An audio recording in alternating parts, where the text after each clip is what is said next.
Jadi biasanya para ustadz, kiai itu kan menjelaskan hukum, sebuah hukum Islam itu. Kemudian dipaparkan nih, ini pendapat A, B, C, D, ini pendapatnya Maliki, Syafi'i, Hambali, Hanafi itu.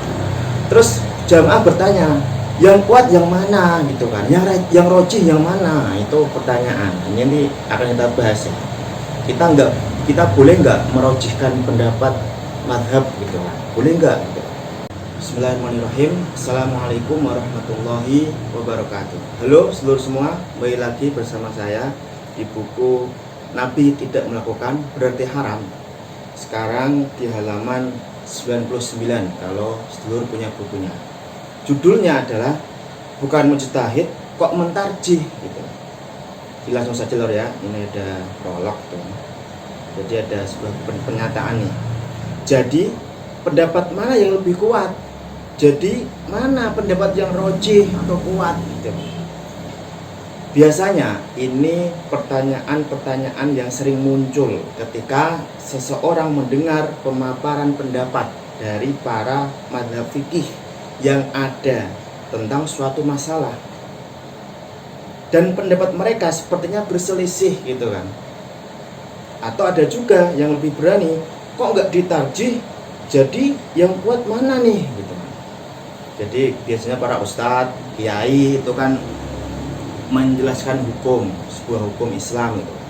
Kemudian dipaparkan nih, ini pendapat A, B, C, D, ini pendapatnya Maliki, Syafi'i, Hambali, Hanafi itu. Terus jamaah bertanya, yang kuat yang mana gitu kan, yang rojih yang mana, itu pertanyaan. Ini akan kita bahas ya. Kita boleh nggak merojihkan pendapat madhab gitu kan, boleh nggak gitu.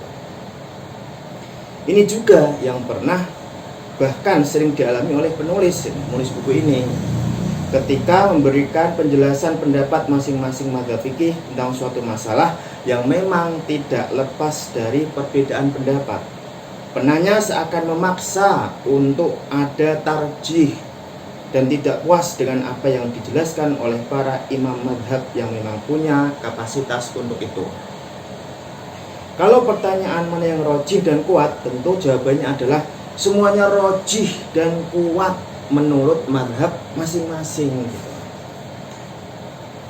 Akan tetapi jika pertanyaan berubah menjadi tuntutan untuk menjadi seorang murojih atau pelaku tarjih yang merojihkan satu pendapat dan memarjuhkan pendapat lain, pertama yang harus dilakukan ialah sadar diri siapa kita gitu.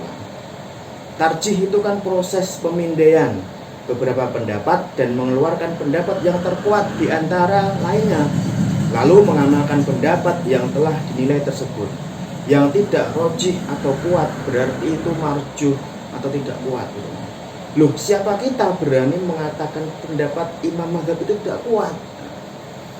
Di begini loh, di penulis mengatakan menjawab kalau misalkan ada jamaah bertanya, di antara sekian pendapat mazhab atau ulama, mana yang rojih, mana yang paling kuat gitu kan.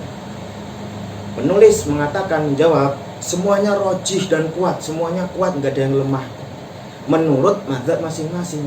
Jadi menurut mazhab Syafi'i ya pendapatnya yang kuat gitu kan. Menurut mazhab Maliki ya mereka yang kuat pendapatnya. Misalkan nih saya kasih contoh soal qunut subuh. Qunut subuh dalam mazhab Syafi'i itu sunnah abad gitu kan, sunnah gitu kan.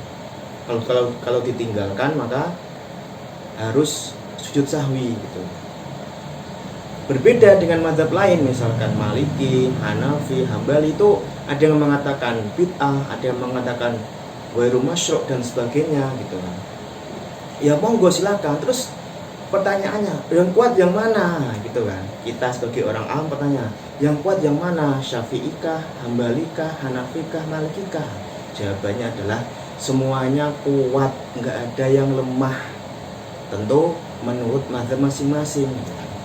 Itu loh, itu. Jadi menurut mazhab masing-masing semua pendapat yang keluar dari mazhab itu kuat semua, nggak ada yang lemah.